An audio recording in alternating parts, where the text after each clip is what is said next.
This is Hannibal here from the Hannibal TV on YouTube on a beautiful day here in Kansas with my weekly review of the points I find interesting in Dave Meltzer's Wrestling Observer newsletter. And there was a bunch of points that I did find interesting in it today. The most interesting is of my old friend Tammy Sunny Sitch, WWE Hall of Famer, who I once used in Great North Wrestling. Apparently, even though she's going to be in jail through 2039, she settled out of court with the family of Julian Leicester for $5 million. He is the man that she killed as a result of her DUI car crash when she bashed into him from behind when he was stopped at a red light, March 25th, 2022. I can only assume, I believe she had stolen her boyfriend at the time's car keys.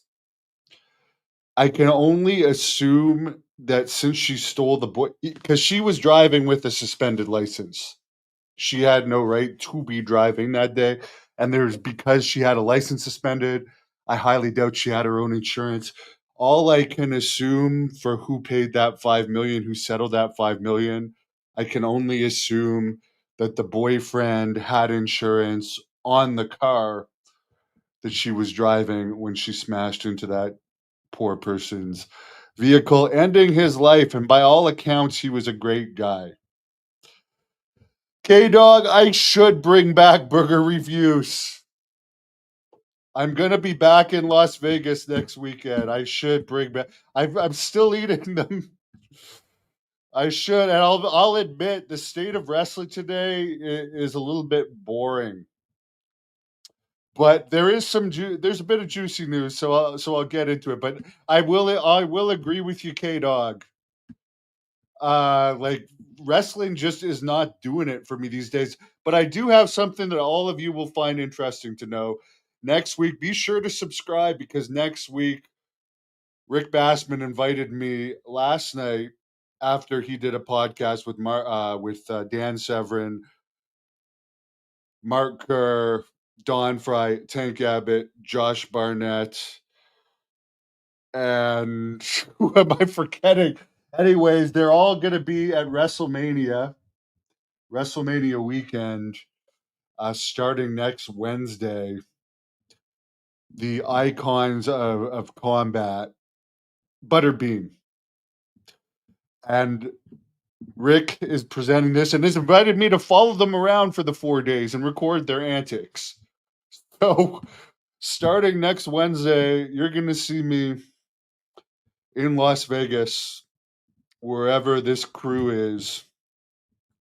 And it'll be interesting to see. I am going to capture what happens when Don Fry sees Tank Abbott for the first time in a long time. So there's the sunny news. Let's get into the rest of the Wrestling Observer.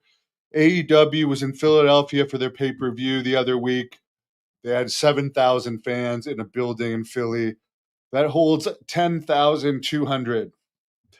For WrestleMania, speaking of WrestleMania, right now for night one, there's 48,000 tickets out. For night two, there's 51 tickets out. A sellout would be over 65,000.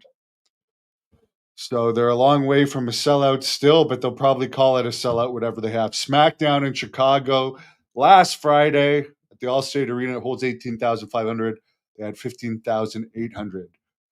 WWE has announced Kamala. They're bringing back the legacy wing of the Hall of Fame. The legacy wing, which they haven't used for 4 years. They put guys like Bruiser Brody, Luna Vachon in there, people that they don't want to do. They don't feel they're deserving of an actual ceremony. And even though Typhoon, which I am dead against Typhoon going in the Hall of Fame, dead against it. I find he was always boring. I mean, you're entitled to your opinion. I hated the tugboat character. I hated the tugboat music. The natural disasters. Name me one good natural disasters match. And then he flopped in WCW. Earthquake did better. But Kamala, Dory Funk Jr., and Ivan Koloff are all going into the legacy wing, while Typhoon, Cody Rhodes' uncle, gets in the main Hall of Fame. Here's something interesting. Gunther has signed a new contract, and this new contract involves he gets his own bus and a separate locker room from the other wrestlers. Now, say what you want about Hogan and Warrior. People used to diss Hogan and Warrior for having their own dressing rooms. They were a hell of a lot over than Gunther ever was, and now so many of them have their own buses. Good for them.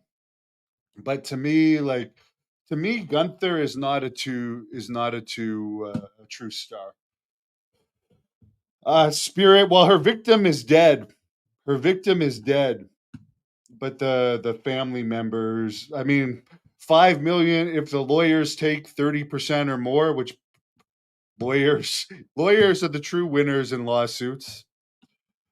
I don't think whatever percentage they get will bring their father back, but at least it's something.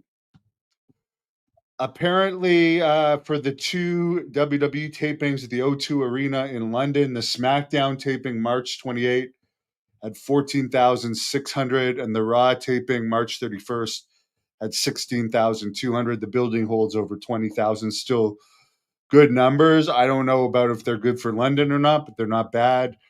Attorneys for Vince McMahon, Linda McMahon, and TKO/WWE are attempting to dismiss the Maryland Ring Boys lawsuit that is being brought back due to the statute of limitation being removed in Maryland for underage sex abuse cases. Vince and Linda McMahon are claiming that neither of them live in Maryland, so the court should have no jurisdiction of them. Of course, these incidents happen at WWE events in Maryland and in other places. Apparently, WWE is claiming that Mel Phillips, one of the people accused, was hired as a ring announcer. Then he hired underage boys to work the shows and set up the rings and do other jobs. So they're claiming they didn't really have any direct contact with these boys. However, I will say one thing. All the wrestlers back then seemed to know about the whole Mel Phillips foot fetish thing. Michael Morton says Natural Disasters versus Brainbusters in the Tokyo Dome, 1991. Never heard of that one. I guess outside of, if it was in WWE, because I think the Brainbusters were not in WWE in 91. Anyways, everyone seemed to know about the whole situation. Tom Cole did get a settlement. I don't think he's one of the 5 involved in this whole thing. Because he did get a settlement. Then they brought him back. He didn't end up being a very credible guy. They brought him back. Then he was released again. He switched his story a bunch of times. In other news, Chris Jericho is taking a break from AEW TV. He said he's open to a WWE return. Apparently, AEW is also doing 30% off their upcoming Arizona pay-per-view. So obviously, I'll agree with Dave Meltzer, who says he believes Jericho should go back to WWE. At this point, Jericho did all he could do in AEW. The company's kind of fallen flat lately, and he's kind of worn out his welcome there. He would get a little pop coming back to WWE. But I think at this point, everybody's sick of seeing Jericho in AEW. Dominic, I already pointed that out at the start of this. I think it was her boyfriend's car insurance company that probably settled that $5 million. Apparently, Billy Gunn is in the WWE video game, even though he's under AEW contract as an agent, as wrestler. It's because he also has a WWE's Legend contract, and there's a special situation there that probably has to do with his friends, with people in the WWE office, that allows him to be under Legends contract while working for AEW. Paige is expected back in WWE at some point, now that she's left AEW after a less than stellar run there. The AEW and Ring of Honor tapings from Baltimore, speaking of Maryland, this week had about 3,000 fans in a building that holds over 14,000. Here's something interesting. This past college NCAA wrestling season, Penn State had the largest crowd January 31st, drawing over 16,000. Oklahoma State uh, also drew over 14,000 to a game. Iowa State had almost 15,000 to a game on November 23rd. Michigan at Penn State had over 14,000. Nebraska at Iowa, February 7th, had over 13,000. So, I mean, this is crazy for NCAA wrestling. Keep in mind, it wasn't that long ago they wanted to take wrestling out of the Olympics. Multiple crowds over 10,000. And those are just for duels. That doesn't include the final. Yeah, Jackie. Sonny does not have that. It's likely the car insurance company. John, I do think that that Billy Gunn's lawyer definitely would understand. You see, you don't just sign a WWE contract. I've had a WWE contract that was taken away from me due to Abdullah giving me Hep C. They eventually settled the situation related to them rescinding my contract for that reason. And Abdullah lost lawsuits over it, but never paid. But the contracts are like this thick and they need to be notarized by lawyers. So nobody's signing any of these wrestling contracts without lawyers approving them. Hello, John from Pittsburgh, one of the top wrestling cities. Here's an interesting story from Phoenix, one of my favorite cities in the U.S.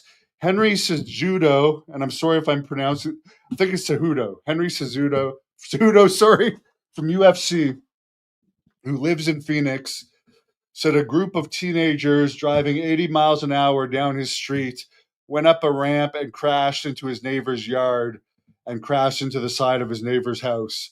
The driver got out of his car and went to run away. The neighbor, who is 65, tried to stop him, and the driver punched him several times. He ran away. Then Cejudo chased him down and slammed him down on his back. He was controlling him on the ground when other neighbors came, one of them who had a gun, and they surrounded him till Phoenix police arrived. Some of the neighbors got shots in before police arrived. And apparently, only a couple days after this happened, Cejudo's house was broken into and somebody stole his first UFC flyweight title. So Phoenix might not be the safest city in America these days. Yeah. Honky Tonk Man lives there. Adam Baum lives. Scottsdale, I think, is safer. Tank Abbott lives in Scottsdale, where, by the way, he killed a rattlesnake yesterday in his backyard.